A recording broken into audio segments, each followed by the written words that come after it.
My name is Manoj Kumar. and I'm from the Himachal Pradesh. Teaching yoga, practicing yoga, and sharing knowledge. This is for me like my prayer, and this is my trust. This is my belief, and this is my passions. Actually, I born in Himalaya, and Himalaya is a land of the god and goddess. So in my childhood, I saw surrounding of me the culture is very close to the nature, and like in the family environment, like we in the family they perform every day lots of rituals like offering water to the sun. And my mother is also emphasize me, so you get up in the morning and offering the water to the sun, go to the Shiva temple and offering water there, and to do fasting. So there was a lots of rituals happening there, and in my childhood I didn't understand actually what is this. But later on, when I become a young, so then I have a lots of curiosity to knowing this. And my grandfather is also perform lots of every week fasting and silence. And his life is quite very good, and he's always very enthusiastic person, very simple and clean, living very hygienic life. So I got a big influence there, and then I decided to know more what is the fact behind of this kind of living and yogic path. So when I finished my college degree, then I decide to learning more, and then I moved to the Haridwar and the Rishikesh. So my journey start from the Rishikesh in 2003.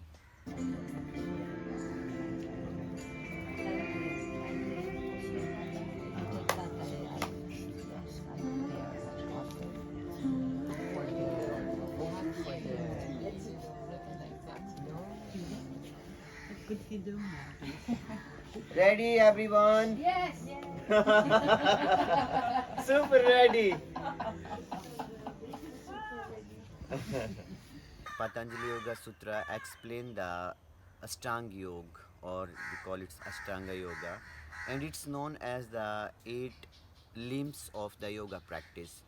So Maharishi Patanjali in the second chapter of the Sadhana Pada, he explained the eight path of the yoga, or that's be known as the yama, niyama, asana, pranayama, pratyahara, dharana, dhyan, and samadhi.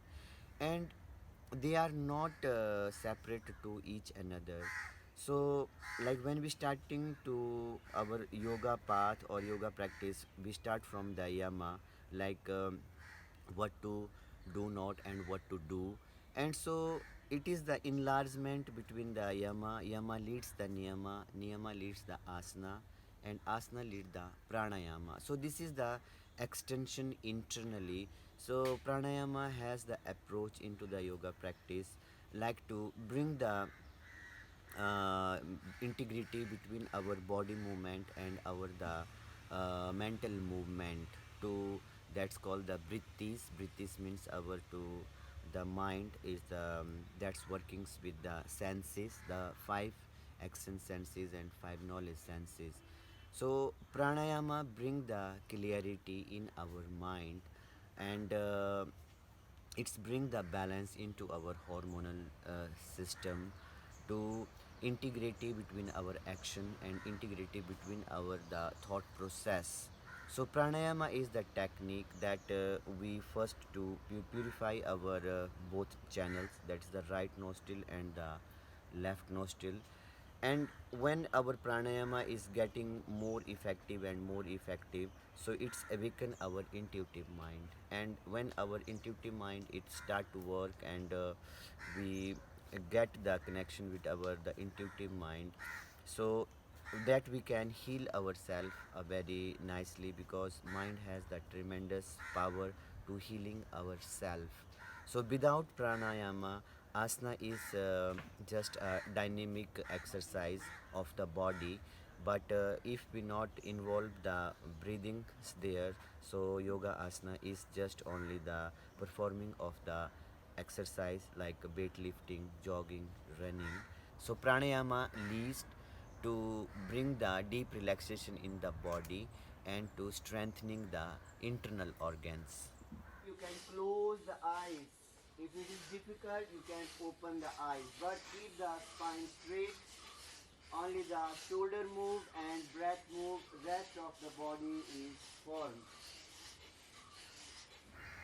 When I start to teach the Western students, so I find they are very disciplined with their social life and with their behavior, but still they are not very grounded and they are not very satisfied in their life, because I find there what is the problems in the culture of the Western society. So I find there to they have not very good idea about the devotion and very less acceptance.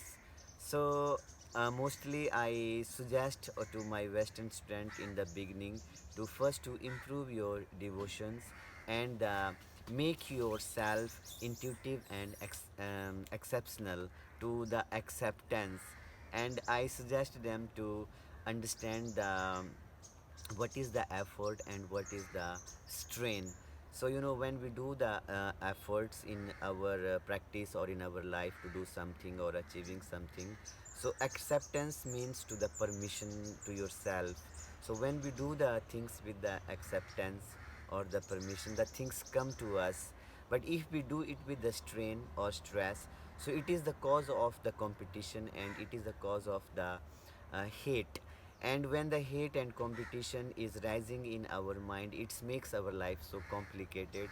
So my first message for my all when a Western student joining me, so I first teach them to follow the path of the bhakti yoga. It's the devotion to keep yourself grounded, and it will help you to relaxation, and help the relaxation will help us to the creating more and more space, and space is brings us to the acceptance for the universal truth, and it is very then it's very easy to get the peace.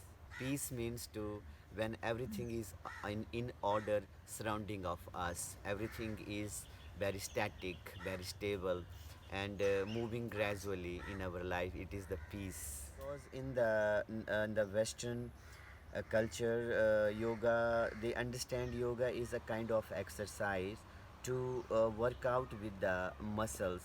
But the first when they joining my class, so I tell them to yoga is a practice between the integrity between the physical body and mental body and the spiritual body.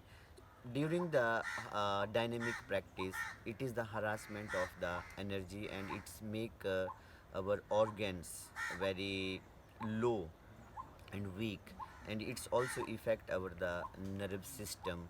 So first I try to make them mentally and physically to comfortable and intuitive, and to be very to you go with your own acceptance and not create the competition with yourself and the another's. There is mainly the three things in our all the all the globe, not only the Western and not only the Indian people, because it's called knowledge, and knowledge means not skill, and yoga is not a skill. Yoga is a knowledge to get the liberation or enlightenment or wisdom, or to make our life in order, discipline. So everybody need to first to know then what is the knowledge, and knowledge is that leads us from the wisdom, from the liberation. This is the knowledge, and we can achieve the knowledge with the devotion, with the bhakti yoga. And devotion is more important in our in the human conscious, and devotion, universal truth, and tolerance. So until we not know this experience, so it is very difficult and very messy to find the peace, relaxation in our life. So my ideology is to advise to giving for everyone to grow with the acceptance and grow with the universal truth. शिवोऽहं शिवोऽहं शिवोऽहं शिवोऽहं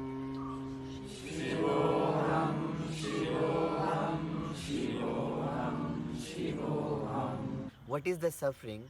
Suffering is the when we are connect with the external things. So it is the cause of the suffering, because we have a lots of expectation from the outside and we not get it, so it's not gives us satisfaction and is the cause of the suffering. So it brings us to the mental trauma and emotional trauma. So when we turn our senses and our mind inside, and then we start to grow with the acceptance, and we accept what is happened in our the past life.